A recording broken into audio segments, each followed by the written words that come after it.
If you're a pastor who's feeling the pressure right now, I get it. I've been there. You said yes to a call, but not to a corporation. You trained for preaching and pastoring, not planning and personnel.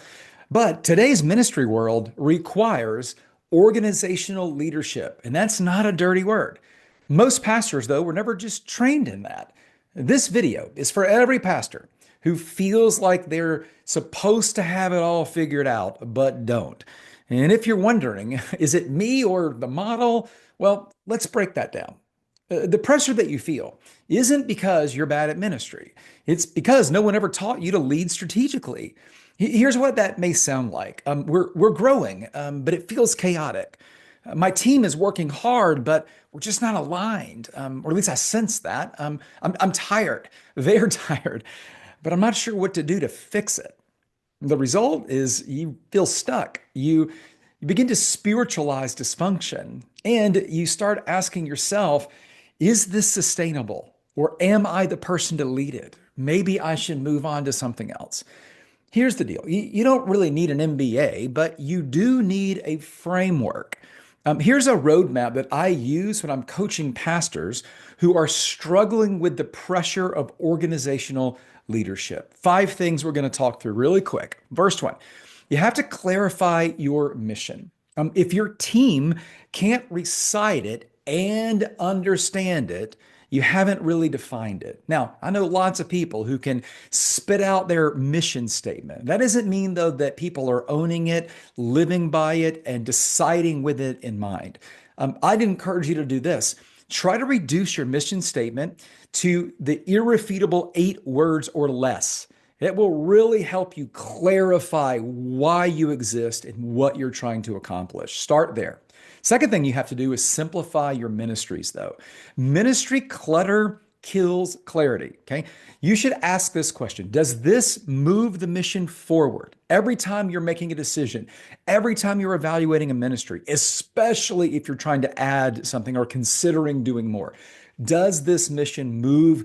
Does this idea, this program, this environment, does it move the mission forward?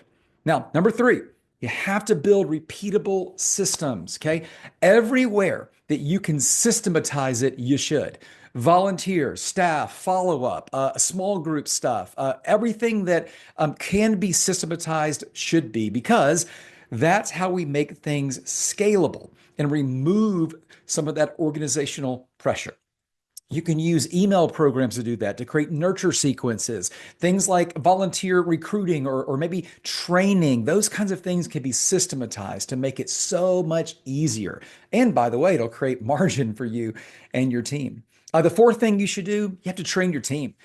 You can't do everything. I actually teach a lot on delegation for lots of great reasons. One is I realized early on, I can tend to be a little bit bad at delegation. I can kind of want to get my hands in everything and try to do everything. And you can do that as a leader, but you're going to be the lid for your church because, one, you're not gifted enough to do everything, because I know I'm not. I doubt you are either. At the same time, you're good enough to do a lot of things, but you can't scale by doing everything. So you end up capping your church at 50, 75, 100. You know, when people talk about wanting to break through a barrier, it seems like maybe the 200 barrier is one that gets talked about a lot. Well, one of the number one things pastors can do to break through the barrier is delegate. So you can't do everything. You have to begin to lead through others. You got to share that leadership load, whether it's with elders or staff, or maybe just with some high capacity volunteers. Here's the last thing. Number 5, you have to review and realign regularly. And by that, I mean probably quarterly. You have to consistently, without fear, ask some really hard questions and have really some mirror moments. 3 questions. What's working? What's broken? And what needs to go away? Or what needs to die. Sometimes we say it that way. What's working? We don't want to mess that up. What's broken? Do we want to fix it, or do we need to jettison it? And of course, what just needs to go away? Don't do that once a year. Have that conversation quarterly. See, this doesn't really remove your calling. Here's what it does. It reinforces it. You can be a faithful pastor and a confident leader. You can pastor a church and be great at leading the organization that's supporting it and around it. But you do need a plan and you probably need some support. I actually may be able to help with that. I wrote a book called The Ministry MBA. Having an MBA before I got into ministry was one of the most helpful things for the organizational side of ministry. So I wrote a book, The Ministry MBA. It's 10 courses that I took in my MBA program and how I applied them in ministry. That may help you. You can go to gavinadams.com to learn more about that or other kind of resources that I have for ministry leaders who are trying to alleviate this organizational pressure. Or listen, just talk to somebody. Find somebody around you who is good at organizational leadership and invite them in to help. You may be shocked at how many people in your church would love to volunteer in a more robust and substantial way.